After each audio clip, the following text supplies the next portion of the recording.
Hey everyone, thanks for tuning into today's video.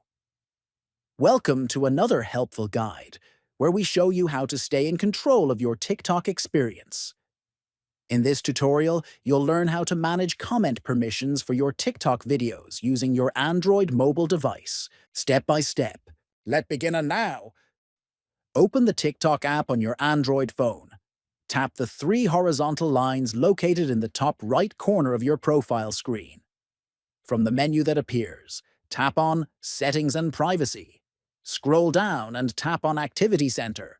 Tap on it, and then tap Manage Comments Permission. Now you'll see a list of your recent posts. Choose the video you want to manage comment permissions for. Then click on Next.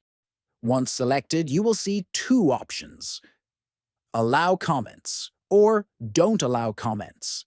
Finally, make your choice and tap Update to save your settings. And that's it. You've now successfully managed who can comment on your TikTok videos. Don't forget to check out our channel for more helpful guides and TikTok tips.